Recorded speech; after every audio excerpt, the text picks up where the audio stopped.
안녕하세요. 교육의 진심인 아빠 오너드림입니다.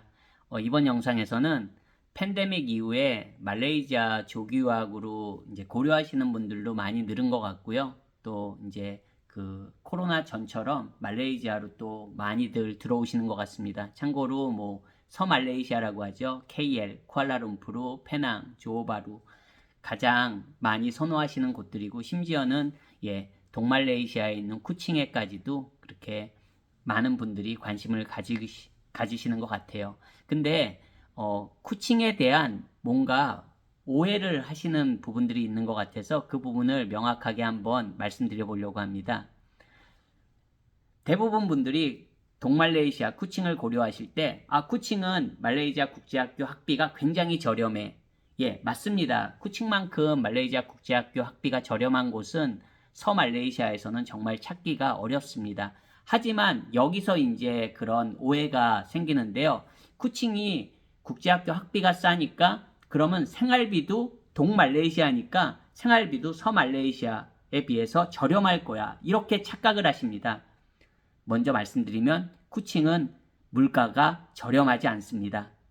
전혀 저렴하지 않습니다.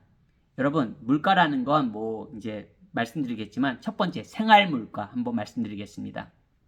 우리 생활을 하려면 장을 봐야지 되잖아요. 예, 밥을 안 먹고 사는 사람은 없잖아요. 그럴 때 이제 장을 봐야 됩니다. 매일 장을 보든 일주일에 한 번을 장을 보든 주기적으로 우리가 장을 보게 됩니다. 그 장보기 물가에 있어서 쿠칭은 절대 서말레이시아에 비해서 저렴하지 않습니다.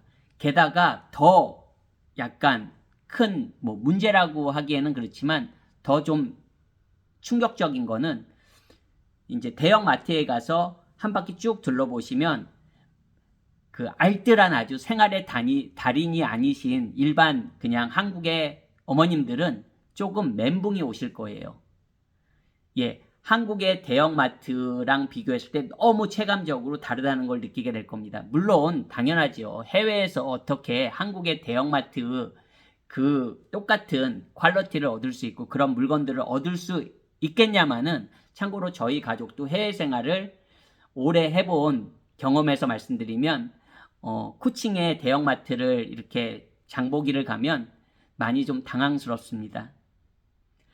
가격도 싸지 않은데 살 것도 많지 않다는 거죠. 즉 물건의 선택폭이 굉장히 좁습니다. 즉 그냥 쉽게 이렇게 좀 말씀드리겠습니다. 사람에 따라 다를 수는 있지만 서말레이시아에서는 내가 초이스가 10개가 있다고 가정하겠습니다.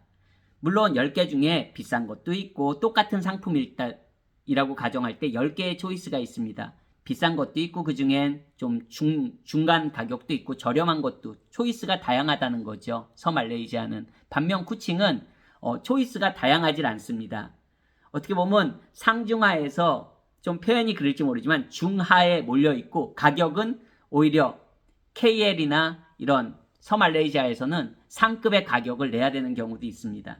즉 퀄리티는 그렇게 못 따라오는데도 내가 실제 내는 돈은 서말레이시아랑 별반 다르지 않다는 거죠. 즉 체감적인 물가나 이런 거는 오히려 그래서 더 높은 것 같습니다. 어떻게 제가 적절한 예를 들었는지는 잘 모르겠습니다. 참고로 10년 전의 물가 얘기하는 건 아무 의미 없잖아요. 지금의 물가를 얘기하는 게 가장 의미가 있을 것 같습니다. 그렇죠?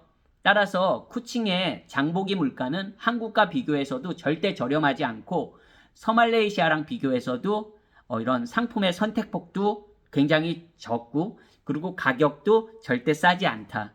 이렇게 말씀드립니다. 그러면 또 우리가 살려면 집이 필요하잖아요. 그럼 대부분 한국 분들은 이제 쿠칭에 와서 집을 구매하시는 분들도 계시겠지만 대부분은 이제 렌트를 그렇게 얻으시잖아요. 근데 렌트비 또한 절대 쿠칭이 저렴하지 않다. 이렇게 말씀드립니다. 그리고 쿠칭은 또 아무래도 조호바루, 페낭, KL에 비해서 콘도가 적습니다. 당연히 적을 수밖에 없죠. 콘도는 선택할 수 있는 콘도는 적고 또 렌트비도 절대 그렇게 서말레이시아 쪽과 비교해서 저렴할 거라고 많이 생각하시는데요. 저렴하지 않습니다. 네. KL도 좀 외곽 쪽으로 가면 저렴한 콘도들이 많이 있습니다. 하지만 쿠칭에도 외곽 쪽으로 나가면 좀 신형 콘도들이 좀 있습니다. 하지만 외곽 쪽이라는 건 거리가 아무래도 멀잖아요. 이동도 생각하셔야겠죠. 그리고 자동차 같은 건 뭐 말레이시아가 기본적으로 한국보다 당연히 신차, 중고차 기준으로도 다 비싸기 때문에 쿠칭도 어떻게 보면 선택의 폭이 자동차도 더 적으면 적겠죠. 더 적고 뭐 중고차 같은 경우도 마찬가지겠고요. 네, 가격은 서말레이시아에 비해서 전혀 저렴하지 않습니다, 여러분. 그래서 코칭을 생각하실 때 그냥 단지 국제학교만 보고 학비가 저렴하니까 모든 게 다 저렴할 거야. 이렇게 생각하시는 오류는 범하시지 않으셨으면 좋겠습니다. 어디나 장점과 단점은 늘 있습니다. 코칭에 대해서 가장 많이 좀 착각이라고 해야 되나요? 그렇게 생각하시는 부분들이 많이 있으신 것 같아서 이번 영상에서 한번 그 얘기를 해봤습니다. 물론 코칭의 장점이 왜 없겠습니까?